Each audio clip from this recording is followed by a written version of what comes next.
আসসালামু আলাইকুম সম্মানিত ভিউয়ার্স, ওয়েলকাম ব্যাক রাব্বি অফিসিয়াল এবং অরিজিনাল থেকে আমি রাব্বি হাসান বাবু। আজকে আমরা যে ভিডিও নিয়ে আপনাদের সাথে কথা বলবো, আমাদের চ্যানেল অথবা পেজে এরকম ভিডিও আর নাই। আজকের এই ভিডিওটা প্রত্যেকটা ভিডিওকে ছাড়িয়ে যাবে এই ভিডিওর মাত্রা। এমন তথ্যবহুল ভিডিও যা ইউটিউব এবং ফেসবুকে এর আগে কেউ দেয়নি। আমরা আজকে আপনাদের সাথে শেয়ার করব কোন কাঠের ফার্নিচার গুলা সবচেয়ে ভালো হয়। মূলত বাংলাদেশের মধ্যে যে কাঠগুলা পপুলারিটি পাইছে ফার্নিচারের জন্য, সেই কাঠগুলাই আপনাদেরকে দেখাবো।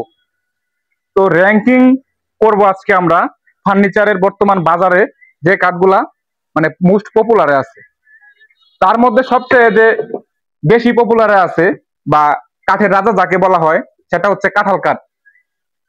এই যে আপনি দেখতে পাচ্ছেন আমার হাতে এই যে কাঁঠাল কাঠ, এই কাঁঠাল কাঠ সুমিল থেকে ফাড়ার পরে একদম টসটস হলুদ থাকে।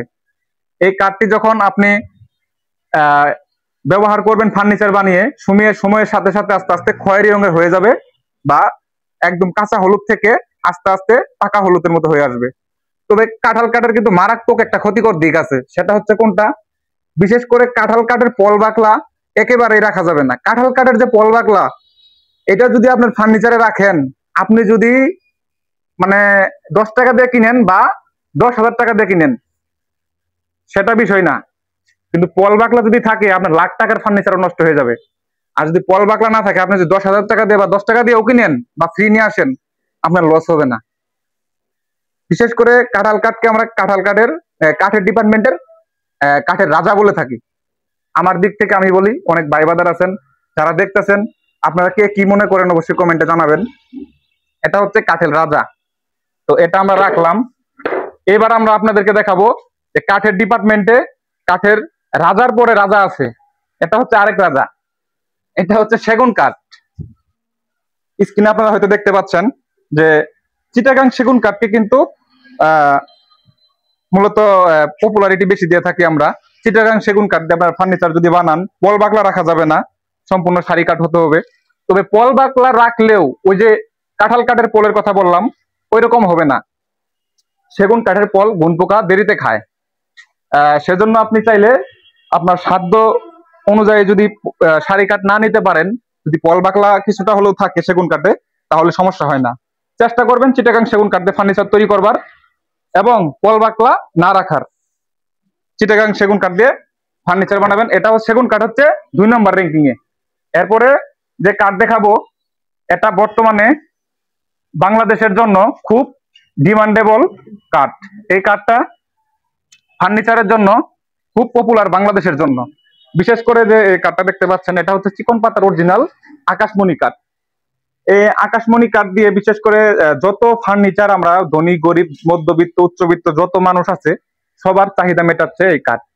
কাঠের ডিপার্টমেন্টের মোস্ট পপুলার এবং এটা বাজারের ডিমান্ডেবল এই কাঠটা হচ্ছে আকাশি কাঠ। অবশ্যই অবশ্যই চিকন পাতার অরিজিনাল আকাশি কাঠ দিয়ে ফার্নিচার বানাতে হবে। ঘুন পোকা থেকে মুক্ত রাখতে চাইলে অবশ্যই সারি হতে হবে এবং কাঠটাকে শুকিয়ে নিতে হবে। বিশেষ করে আকাশি কাঠের কথা আমি প্রত্যেকটা ভিডিওতে বলে থাকি। আকাশি কাঠ দিয়ে ফার্নিচার আপনি চাইলে বানাতে পারেন, কিন্তু পল বাকলা রাখা যাবে না। এটা হচ্ছে 3 নম্বর র্যাঙ্কিং এ আমাদের বাংলাদেশের জন্য আমার দিক থেকে। এরপরও আপনাদের মতামত আছে ভাই বাদার যারা দেখতেছেন ফার্নিচার ডিপার্টমেন্টের, অবশ্যই কমেন্টে এসে আমার সাথে মতামত শেয়ার করতে পারেন। এবার দেখাবো 4 নম্বরে রাখছি আমরা একটা কাঠ, এটা হচ্ছে মেহগনি কাঠ। মেহগনি কাঠ দিয়ে আপনি ফার্নিচার বানাবেন, সমস্যা নাই। তবে এটা ওই যে মানে কথায় আছে না যে এর আগে যে কথা বললাম আর কি, কাঁঠাল কাঠের যে গুণ পোকা অতি তাড়াতাড়ি ধরে, ঠিক সেইভাবে এই মেহগনি কাঠের যে পলটা, এটা ঘুন পোকা অতিরিক্ত ভাবে খায়, অতিরিক্ত খুব মারাত্মক ভাবে খায়। মেহগনি কাঠ দিয়ে ফার্নিচার তৈরি করবেন, অবশ্যই দীর্ঘ বয়স্ক গাছ নেবেন এবং দেশি মেহগনি গাছ দিয়ে ফার্নিচার তৈরি করবেন। মেহগনি গাছের মধ্যে 2 নম্বর আরেকটা গাছ ঢুকে গেছে, অনেক অসাধু ব্যবসায়ী ওরা আপনার যে কি একটা গাছ আছে লম্বু গাছ, এই লম্বু গাছটাকে তারা মেহগনি গাছ বলে চালিয়ে দিচ্ছে। বিশেষ করে মেহগনি গাছ দিয়ে আপনি যদি দেশি মেহগনি গাছ দিয়ে তৈরি করতে পারেন ফার্নিচার এবং সারি কাঠ দিয়ে তৈরি করতে পারেন, আপনার লাইফ গ্যারান্টি। আমি এর আগেও যে কটা কাঠ দেখালাম, আমার 3টা কাঠ, এটা 4 নম্বরে রাখছি। প্রত্যেকটা কাঠ দিয়ে আপনি ফার্নিচার বানাবেন, আপনার লাইফ গ্যারান্টি হবে যদি আগুন পানি না খায় এবং সারি কাঠ হয়ে থাকে। এটা রাখলাম।